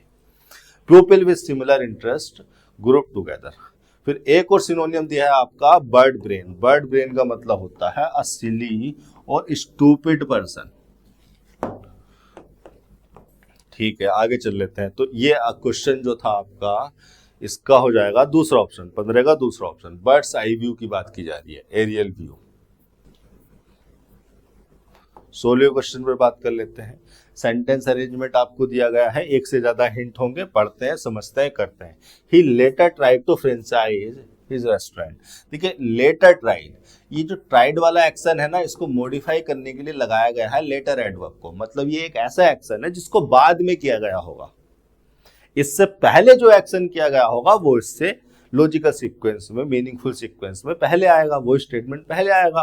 तो ये तो पहला स्टेटमेंट होना नहीं है। और देखिए ऑप्शन में भी, किसी भी ऑप्शन में ए पहला स्टेटमेंट नहीं है, सभी ऑप्शन में बी को पहला स्टेटमेंट कंसीडर किया गया है। और वो सही भी है, क्योंकि colonel Harland Sanders real life story of being disappointed numerous times in his life and still making his ambition come true late in life is truly motivating. यहाँ पर इस स्टेटमेंट में एक सिचुएशन को, एक कंटेक्स्ट को इंट्रोड्यूस किया गया है, एक पर्सन के रियल लाइफ को इंट्रोड्यूस किया गया है, बताया गया है, इसलिए स्टार्टिंग का स्टेटमेंट पहला स्टेटमेंट हो सकता है। हालांकि इसके बारे में ज्यादा सोचना नहीं है, तो बी तो उसने फिक्स ही कर दिया, हमें तो बाकी वालों को देखना है। ए नहीं हो सकता पहला स्टेटमेंट। ठीक है, आगे देख लेते हैं। क्या बी के बाद ए आ सकता है? बी के बाद ए आ सकता है? नहीं आ सकता, क्योंकि अभी भी बी में कोई ऐसा स्टेटमेंट नहीं है जिसके बाद वाला स्टेटमेंट ये हो सके। तो बी ए अगर कहीं होगा तो वो ऑप्शन भी गलत है, ये नहीं होना चाहिए। He began selling chicken at the age of 40, but his dream of opening a restaurant was repeatedly denied owing to conflicts and wars. देखिए यहाँ पर उसका जो ड्रीम था रेस्टोरेंट खोलने का था, जो कि खुल नहीं पाया, और यहाँ पर उसने लेटर उसको फ्रेंचाइज कर दिया। तो जिस एक्शन को आप लेटर कह रहे हो बाद में हुआ, उससे पहले वाला एक्शन कहाँ है? इस वाले में है। उससे पहले वाली इंफॉर्मेशन कहाँ है? ये वाली है कि वो डिनाइड कर दिया गया उसका रेस्टोरेंट। तो सी के बाद ए हो सकता है। एक सीक्वेंस यहां से समझ में आती है कि सी के बाद ए हो सकता है, एक हिंट हमें यहां पर मिल गया। फिर अगला स्टेटमेंट पढ़ा, he is a 7th grade drop out. देखिए ये जो स्टेटमेंट है, पूरी इंफॉर्मेशन मैं पढ़ूंगा भी नहीं, ये जो स्टेटमेंट है 7th ग्रेड ड्रॉप आउट की है, यानी कि जब वो 7वीं क्लास में था। और ये जो इन्फॉर्मेशन है वो तब जब वो 40 की एज में था, 40 साल का था। तो ये वाली जो इन्फॉर्मेशन, अगर आप किसी को स्टोरी बता रहे हो तो पहले वो इन्फॉर्मेशन दोगे जो उसकी बचपन की थी, फिर उसके बड़े होने की, फिर उसके बड़े होने की, इसी तरह से आप क्रोनोलॉजी को फॉलो करते हुए इन्फॉर्मेशन दोगे। तो ये वाला जो डी वाला स्टेटमेंट है, ये सी से पहले होना चाहिए। अब देखिए डी सी का कॉम्बिनेशन कहाँ मिल रहा है और सी ए का कॉम्बिनेशन कहाँ मिल रहा है? वो मिल रहा है दूसरे ऑप्शन में, बाकी सब गलत हो गए। 16 का दूसरा। 17 पर बात कर लेते हैं। ठीक है, पैसिव में इसको कन्वर्ट करना है। आर ऑर्गेनाइजिंग हो रहा है, चैरिटी फंक्शन टुमारो। ठीक है, चैरिटी फंक्शन इस ट्रांजिटिव वर्ब का ऑब्जेक्ट है, इसको सब्जेक्ट बना दो। सभी में इसको सब्जेक्ट बनाया हुआ है, तो इसके आधार पर तो इसे छाट नहीं सकते।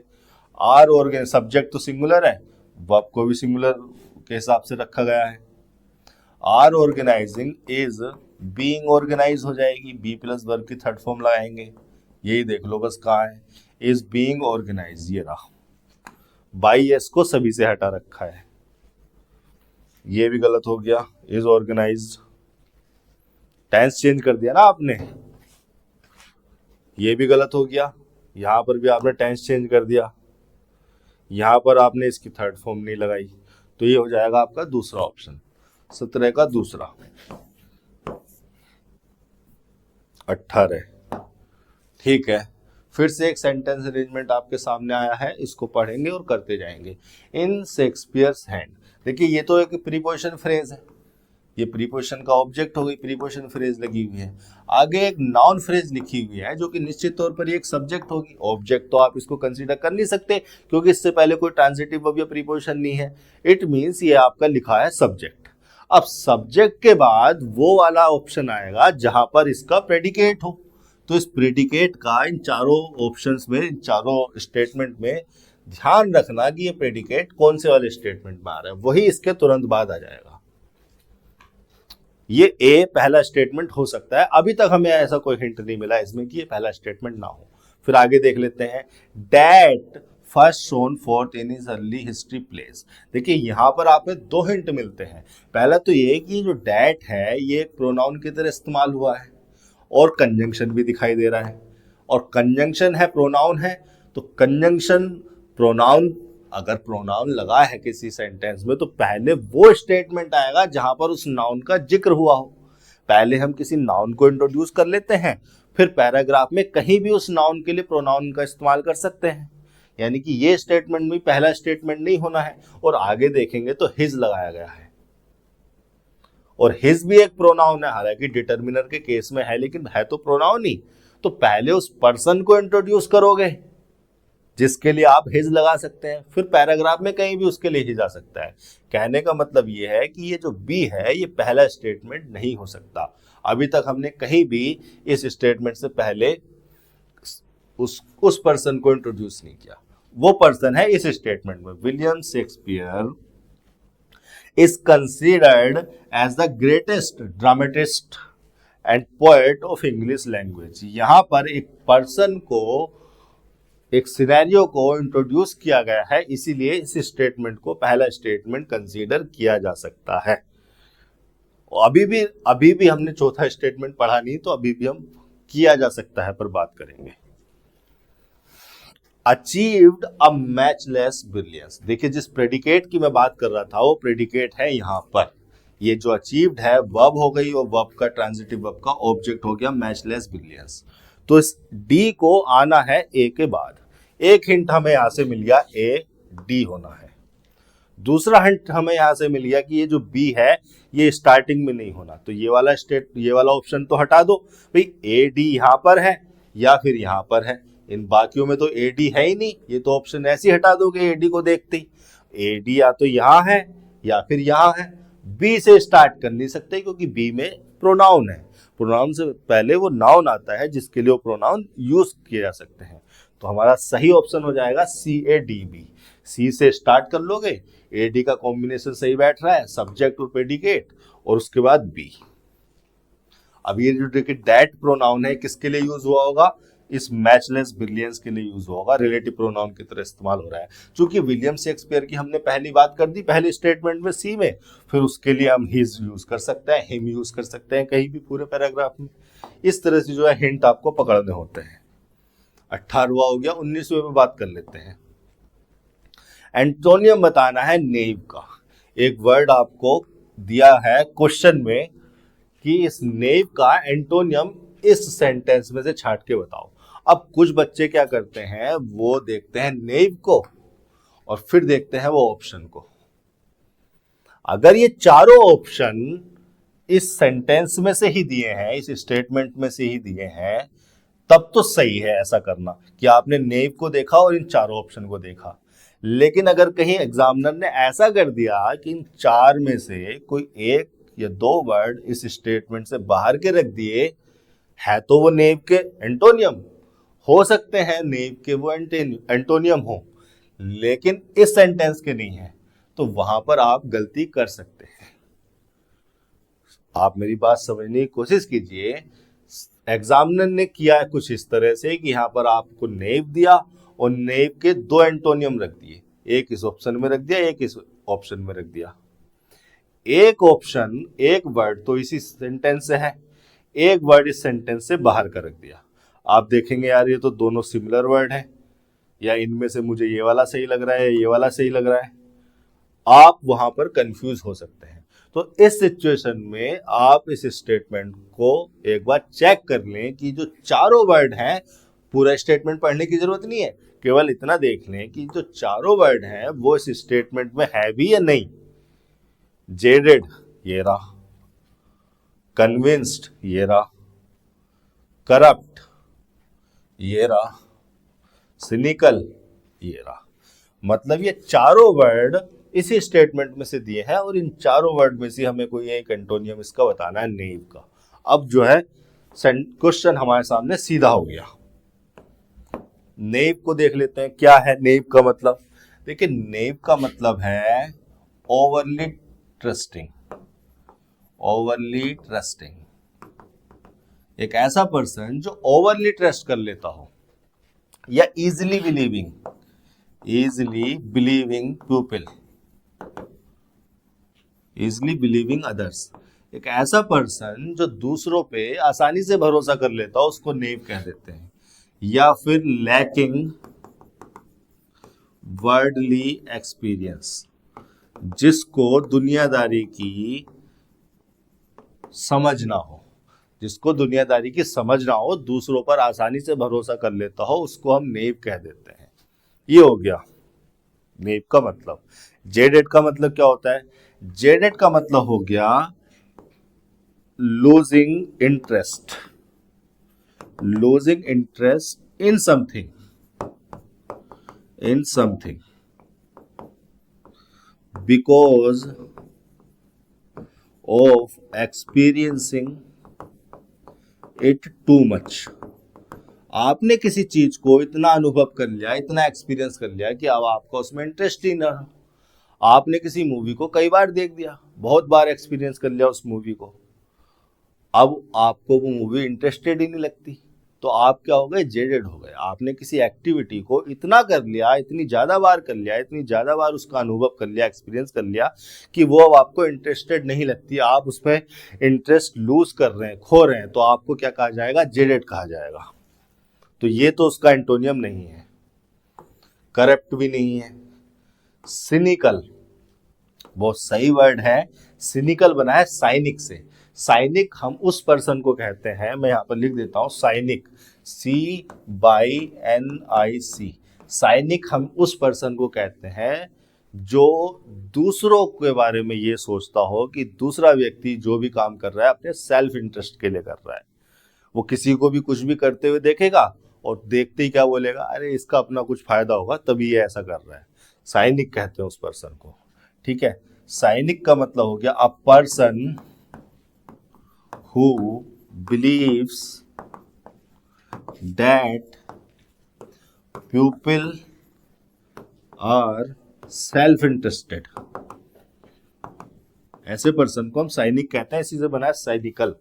और साइनिकल का एक मीनिंग ये भी हो जाएगा नॉट इजिली ट्रस्टिंग अदर्स। भाई आप किसी पर्सन को देखते हैं, आप उस पर भरोसा कर लेते हैं एकदम से, आप हो गए नेव। अगर आप उस पर्सन को देखते हैं और आप ये कहते हैं नहीं नहीं कुछ ना कुछ गड़बड़ है, इसने जो है इसका कुछ फायदा होगा तभी ये ऐसा कह रहा है या ऐसा कर रहा है, तो आप क्या हो गए? सिनिकल हो गए। दोनों एक दूसरे का एंटोनियम हो सकते हैं इस मीनिंग में, तो यहां पर लगाना था आपको सिनिकल। कन्विंस का मतलब अलग होता है। कन्विंस का मतलब, कन्विंस एक वर्ब है और इस वर्ब की थर्ड फॉर्म को आपके सामने लिखा गया है। कन्विंस का मतलब होता है to persuade someone to do something या to make someone believe something. आपने किसी को जो है भरोसा दिला दिया, ऐसा है, ऐसा करो, ऐसा कहो, आपने उसको कन्विंस कर दिया। मैं लिखवा देता हूं यहां पर कन्विंस का मतलब। कन्विंस का मतलब हो जाएगा टू परसुएट समवन टू से और डू समथिंग, या फिर to make someone believe, to say, to make someone believe something. ठीक है, अगला क्वेश्चन देख लेते हैं। 20 ये रहा। क्या पूछा गया? आपको एक ब्लैंक फिल करना है और इस ब्लैंक में इन चारों फ्रेजल वर्ब में से कोई एक आएगी।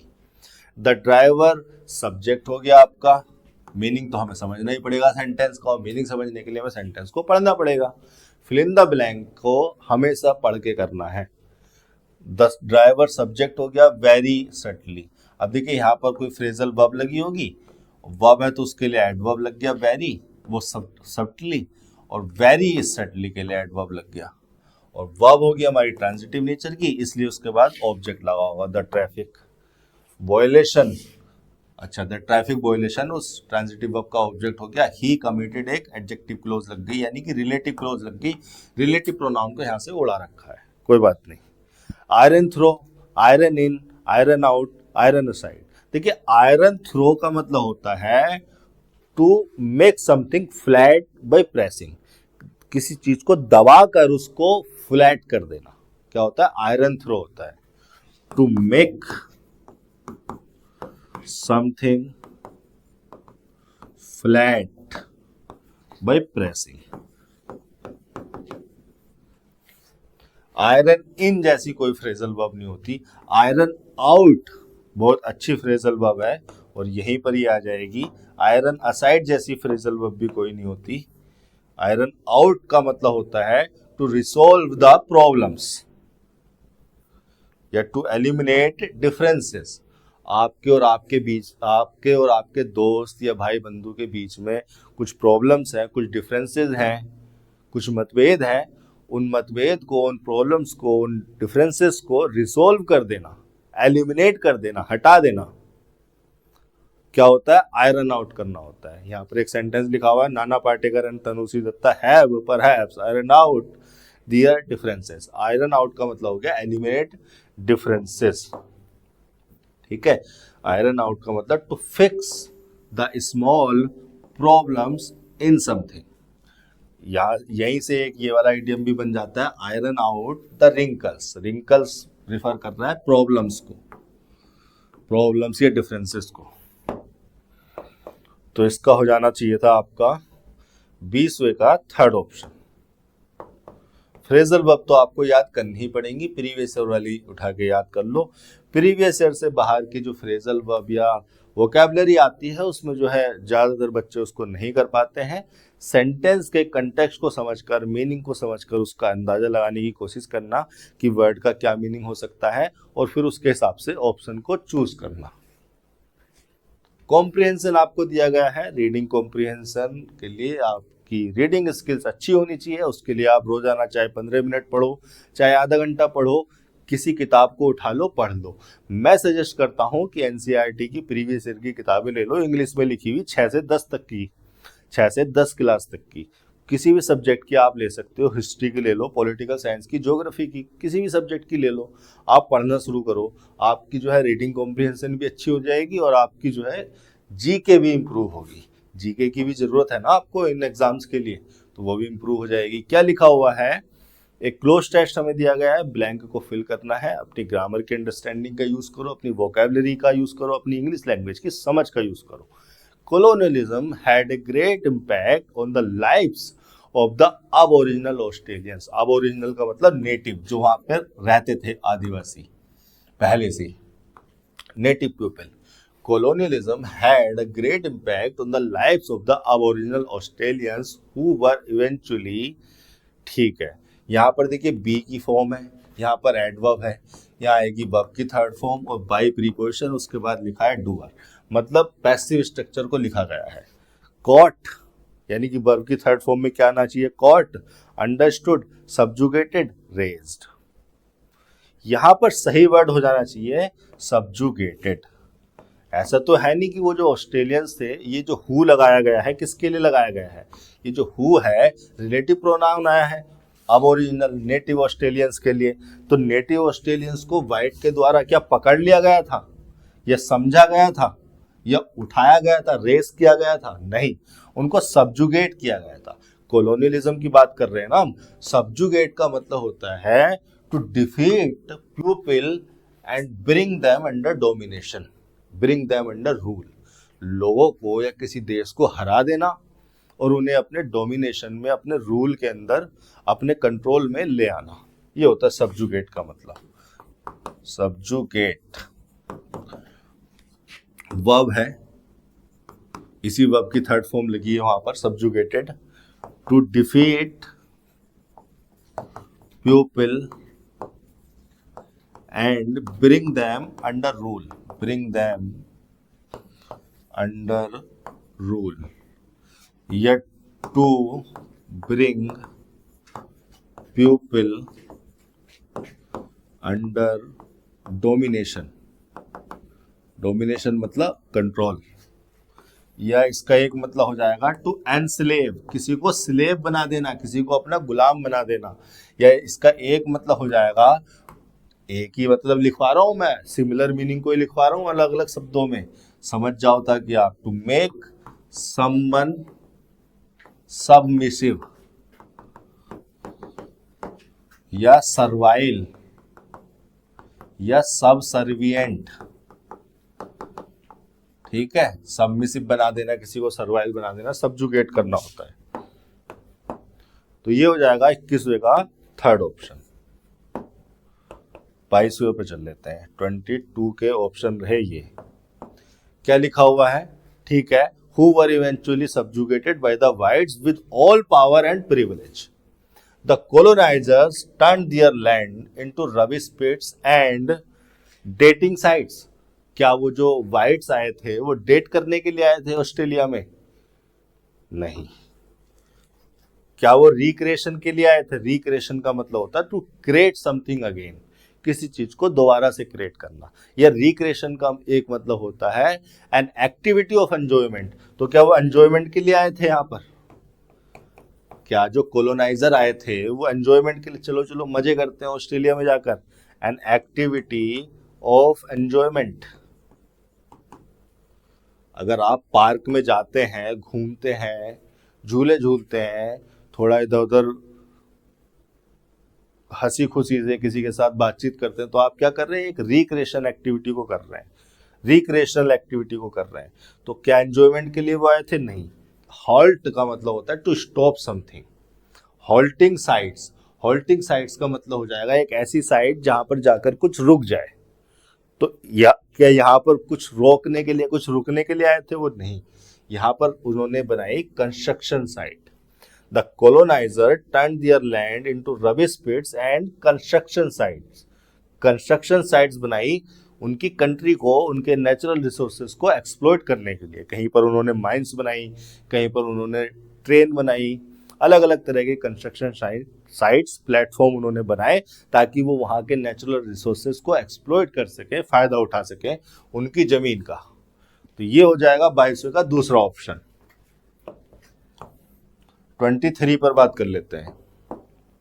क्या लिखा हुआ है? The aborigines were often created as sub humans with low status and dirty habits. Create नहीं किया गया था उनको, रिसीव भी नहीं किया गया था। क्या लीड किया जा रहा था उनको? लीड करने का मतलब होता है to be at the front and make others follow you, या to be in a leadership position. Lead करने का मतलब होता है लीडरशिप पोजीशन में होना, सबसे आगे होना, और पीपल तुम्हें फॉलो कर रहे हैं। जैसे महात्मा गांधी ने नॉन वायलेंट मूवमेंट्स को इंडिया में लीड किया, तो महात्मा गांधी फ्रंट पे थे, बाकी उन्हें फॉलो कर रहे थे। कांग्रेस ने फ्रीडम मूवमेंट को लीड किया, कांग्रेस आगे थी, बाकी जो लोग थे वो उनको फॉलो कर रहे थे। तो इसको कहते हैं लीड करना। तो क्या अबोरिजिन्स को इस तरह से लीड किया गया? नहीं, परसीव किया गया। परसीव का मतलब होता है to have an opinion about someone. अगर आप किसी के बारे में सोचते हैं कि ये चीज ऐसी है, तो आप उसको इस तरह से परसीव करते हैं, to have an opinion about someone और समथिंग। परसीव का मतलब हो गया to have an opinion about someone और समथिंग, कि वो चीज ऐसी है। तो अबोरिजिन्स जो कि नेटिव लोग थे, उनको सब ह्यूमंस की तरह परसीव किया जाता था, क्योंकि उनका स्टेटस जो है कम समझा जाता था, उनकी कुछ डर्टी हैबिट्स थी। 24 पर बात कर लेते हैं। The whites not only displace tribes of their homeland but also destroyed the beauty and balance of the natural world। ये तो destroyed आना चाहिए, इसमें तो मैं पहला ऑप्शन देख के destroyed लगा दूंगा। यूटिलाइज का मतलब होता है यूज समथिंग इफेक्टिवली। तो क्या उन्होंने उनकी ब्यूटी को यूटिलाइज किया? नहीं, उसको डिस्ट्रॉय किया। और वो नेचुरल वर्ल्ड का, नेचुरल इकोसिस्टम का जो बैलेंस था, उसको डिस्ट्रॉय कर दिया। जब नेचुरल रिसोर्सेज को बहुत ज़्यादा एक्सप्लॉइट करते गए तो वो इकोसिस्टम जो नेचुरल वर्ल्ड का बैलेंस था, जो ब्यूटी थी, वो तो डिस्ट्रॉय होनी ही थी। क्लाइंब किया नहीं। फीड का मतलब होता है टू प्रोवाइड समवन फूड। अगर आप किसी पर्सन को फूड देते हैं खाने के लिए, आप किसी एनिमल को फूड देते हैं, तो आप उसको क्या कर रहे हैं, फीड कर रहे हैं। जैसे घर पर बैठकर आप अपने डॉग को, अपने कुत्ते को आप फीड करते हैं, उसको कुछ खिलाते पिलाते हैं, उसको कहते हैं फीड करना। तो क्या उन्होंने ब्यूटी को फीड किया? नहीं, डिस्ट्रॉय किया। ये हो गया 24। 25 के ऑप्शन देख लेते हैं। An increase in deforestation and destruction of traditional land led. देखिए, लेड जो वर्ब है इसका मतलब टू कॉज भी होता है। टू कॉज यहां पर लिख देता हूं, LEAD की सेकंड फॉर्म लगी है। LEAD की सेकंड फॉर्म लगी है यहां पर, और इसका मतलब टू कॉज भी हो जाता है। ठीक है। An increase in deforestation and destruction of traditional land led fauna like EMU जो भी होगा, कोई एनिमल होगा। देखिए, फोना का मतलब होता है animal of a region. Animal of a region, animal of a region, किसी एक क्षेत्र के, किसी एक देश के, किसी एक जगह के रीजन को फोना कहा जाता है। इसी से एक मिलता जुलता वर्ड होता है फ्लोरा। फ्लोरा का मतलब होता है plant of an animal, plant of a region, plant of a region. तो यहाँ पर जो सारे वर्ड लिखे हैं, EMU, ईगल, कंगारू, ये सारे के सारे क्या है, एनिमल ही तो है। कहाँ के? ऑस्ट्रेलिया के। तो इनको क्या कहा जाएगा? फोना कहा जाएगा। यहाँ पर आना चाहिए था फोना। बाकी के अगर ऑप्शन देखोगे तो पेट्स नहीं, कंगारू पेट एनिमल तो नहीं है। ठग भी नहीं है। ठग तो एक अलग ही पर्सन होता है जो चीट करता है, धोखा देता है। होमी का क्या मतलब है? होमी भी यहाँ नहीं आएगा। होमी का मतलब मैं आपको बता देता हूँ। होमी का मतलब हो जाएगा a person from your home town. आप न्यूजीलैंड गए घूमने, वहां पर आपको आपके ही शहर का कोई पर्सन मिल गया, आप उसे क्या कहेंगे? होमी है, आपके होम टाउन से है, और जहां पर आपका होम है वहीं से वो है। तो अ पर्सन नाउन है, a person from your home town या नीबर, आसपास के क्षेत्र से कोई मिल गया तो उसको होमी कह देते हैं। होमी का मतलब अ क्लोज फ्रेंड भी हो जाता है। क्लोज फ्रेंड को भी हम होमी कह देते हैं। होमी वर्ड एडजेक्टिव भी हो सकता है, और जब ये एडजेक्टिव होगा इसका मतलब प्लीजेंट या कंफर्टेबल। एक ऐसा प्लेस जो होम के जैसी फीलिंग दे रहा हो, प्लीजेंट हो, कंफर्टेबल हो, उस प्लेस को होमी कह सकते हैं। ठीक है। तो यहाँ पर 25 में फर्स्ट ऑप्शन हो जाना था फोना। ये सारे फोना की बात की गई है। यानी कि उन्होंने क्या किया, उन्होंने जो डिफोरेस्टेशन में और डिस्ट्रक्शन में जो इंक्रीज आया, उसकी वजह से ये जो एनिमल थे फोना जिन्हें कहा जा रहा है, ये ड्विंडल हो गए। ड्विंडल का मतलब रिड्यूस हो गए ओवर टाइम। लीड या cause fauna like EMU, eagle, kangaroo among many others to reduce over time. ये हो जाएगा 25 का फर्स्ट। इसी तरह से जो है आपको तैयारी करनी। देखिए, यहाँ पर लिखा हुआ है there are no shortcuts to any place worth going. कोई शॉर्टकट नहीं है किसी ऐसी जगह जाने के लिए जहां पर जाने योग्य वाली बात हो, जहां पर जाया जा सकता है, जो कि एक अच्छा स्थान हो जाने के लिए। वहां पहुंचने के लिए कोई शॉर्टकट नहीं है। सीधे शब्दों में मैं आपसे ये कहना चाहता हूँ कि वो स्टूडेंट जो उल्टे सीधे शॉर्टकट लगाकर किसी एग्जाम को क्वालिफाई करना चाहते हैं, वो गलती कर रहे हैं, क्योंकि वो अपनी समझ को खत्म कर रहे हैं।